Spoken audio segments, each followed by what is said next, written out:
당초 이번 주로 예상됐던 윤석열 대통령에 대한 탄핵 심판 선고가 미뤄지면서 이 헌법재판소 주변의 긴장감도 높아지고 있습니다. 경찰도 최고 수준의 경계 태세를 갖추는 가운데 인근 학교들에선 안전 문제를 호소하고 있는데요. 먼저 영상부터 보고 오겠습니다.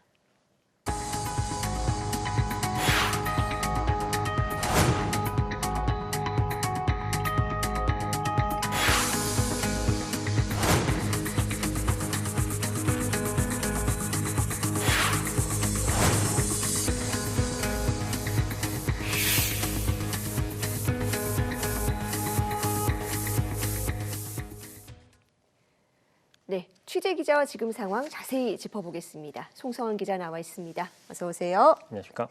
네, 이 탄핵 심판 선고가 예상보다는 지연되고 있다는 보도가 계속 나오고 있거든요. 이 과거 사례와 비교해 봤을 땐 어떻습니까? 네, 법조계와 정치권에서는 윤석열 대통령에 대한 탄핵 심판 선고가 이번 주, 구체적으로는 오늘 나올 거란 관측이 지배적이었는데요. 과거 대통령 탄핵 심판 사례를 살펴보면 2004년 노무현 전 대통령, 2017년 박근혜 전 대통령의 탄핵 선고는 모두 금요일에 이뤄졌고 최종 변론 이후 약 2주 만에 선고가 내려졌습니다. 조금 더 구체적으로 보면 노 전 대통령은 국회 탄핵 소추안 의결 이후 63일, 최종 변론 이후 11일 만에 탄핵 기각 선고가 나왔고 박 전 대통령은 국회 의결 91일, 최종 변론 14일 만에 탄핵 인용 판단이 나왔습니다. 이와 비교하면 윤 대통령은 오늘 기준으로 국회 탄핵 소추안이 의결된 지 90일, 최종 변론 이후로는 17일이 경과한 상태입니다. 따라서 과거 사례에 비춰봤을 때는 탄핵 심판 절차가 이번엔 상대적으로 길어지고 있다고 볼 수 있겠습니다. 네, 지금 우리 사회 전반에 긴장감이 높아지는 상황인데 다음 주 일정은 어떻게 전망이 됩니까? 예, 정확한 그 탄핵 선고 일자는 예측하기는 어렵습니다. 헌법재판소는 재판관들이 평일을 거쳐서 찬반 투표로 최종 결론을 내리는데 모든 과정은 철저히 비밀에 붙여집니다. 특히 민감한 사건의 경우 선고 직전에 판결이 진행되기도 한다고 하는데요. 만약 17일 다음 주 월요일 선고라면 보통 2, 3일 전에 공지했을 가능성이 크지만 오늘까지도 아직 발표되지 않고 있습니다. 선고일은 재판 당사자에게 먼저 통보되고 수신 확인이 되면 언론에 공개됩니다. 보통 2, 3일 전 말씀드린 것처럼 공지되지만 사안의 민감성을 고려했을 때 이번에는 기존 관례를 따르지 않을 가능성도 조심스럽게 제기되고 있습니다.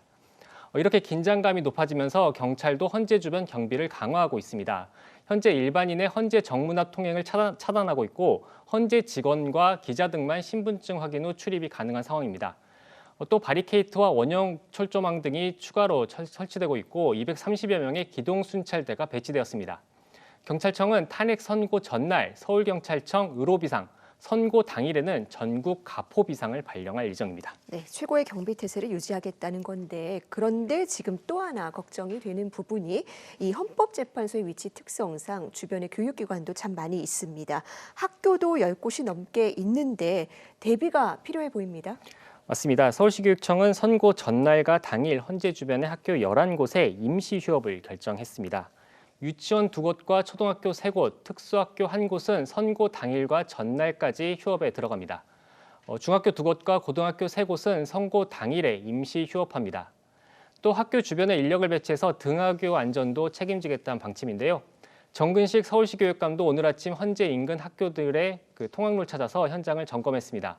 정 교육감은 비상 상황 발생 시 곧바로 대응하고 임시 휴업 중 돌봄 공백이 발생하지 않게 하기 위해서 인근 도서관 등에서 긴급 돌봄 서비스도 제공하겠다고 밝혔는데요. 관련 정 교육감의 발언 들어보시겠습니다. 특히 어린 학생들이 신학기이다 보니까 유치원 학생들이나 초등학교 1, 2학년 학생들 부모님들이 특히 걱정이 좀 많다.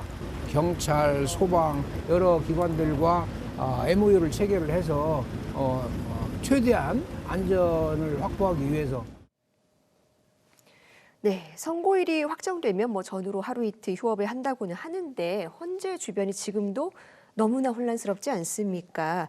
이 선고가 지연되는 만큼 매일 학교에 가야 하는 학생이나 학부모들 불안이 클 것 같은데요. 어떻습니까? 네, 저희 취재진도 어제 오늘 이틀 동안 그 헌재 주변 학교들을 직접 찾아가서 취재해봤는데요. 말씀하신 대로 매일 이어지는 시위에 상당한 피로감과 불안을 호소하기도 했습니다. 시위가 절정인 오후 학교 시간에는 통행이 어려울 정도로 거리를 가득 메운 시위 때문에 학생들이 인파를 뚫고 이동해야 하는 상황이 빈번하게 벌어지고 있었습니다. 특히 어린 학생들이 주변에 있는 것도 아랑곳하지 않고 스피커를 통해서 큰 소리로 쏟아지는 욕설과 비속어에 고통을 느끼는 학생과 학부모들도 쉽게 만나볼 수 있었는데요. 관련 인터뷰 들어보시겠습니다. 한 명은 무조건 쉬어서 아기를 봐야 하는 상황이라 근데 왜 이런 상황을 겪어야 하는지 저희는 조금 의아스럽죠. 무조건 휴가를 낼 수밖에 없는 상황이니까 좀 불만이 다 많죠, 아무래도. 네, 학생도 학부모도 고생이 참 많은 것 같은데 교육당국이 우리 학생들 안전 문제를 좀 예의주시해주면 좋겠습니다. 자, 대학가도 몸살을 앓고 있는데요. 시위대가 대학교 안에서 불까지 지른 일도 있었다고요. 네, 충북대에서 지난 화요일에 있었던 일인데요. 충북대생 20여 명이 윤석열 대통령 탄핵 인용을 촉구하는 집회를 연 가운데 보수 성향 유튜버와 지지자들이 그 집회 참여 학생들에게 다가가서 욕설과 함께 고성을 지르거나 얼굴을 휴대전화로 촬영하는 등 대치 상황이 벌어졌습니다. 이들 시위대는 학생들이 충돌을 피해서 자리를 떠나자 현장에 남겨진 집회 현수막을 불에 태우기까지 했는데요. 충북대생들은 오늘 모욕, 특수협박 등의 혐의로 이들 유튜버 6명에 대한 고소장을 충북경찰청에 제출했습니다. 이 같은 충돌 이 학교만의 일이 아닌데요. 탄핵을 촉구하는 대학생들이 시국선언 등 기자회견을 준비하면 같은 장소에서 윤 대통령 지지자들과 유튜버 등이 맞불 형식의 기자회견을 여는 일이 전국적으로 이어지고 있습니다. 오늘 오전에는 한 대학생 단체가 윤 대통령 탄핵을 촉구하는 1만여 명의 서명을 헌재에 제출하는 기자회견을 열었는데 이 과정에서도 일부 시위대와 충돌할 뻔한 상황이 발생했습니다. 다행히 경찰이 이를 제지하면서 물리적인 충돌까지는 피할 수 있었습니다. 네, 선고를 앞두고 우리 사회 긴장과 분열이 정말 최고조에 이르고 있는 모습인데요. 국민 모두가 이 성숙한 자세로 헌재 판단을 지켜볼 필요가 있어 보입니다. 송성환 기자 잘 들었습니다.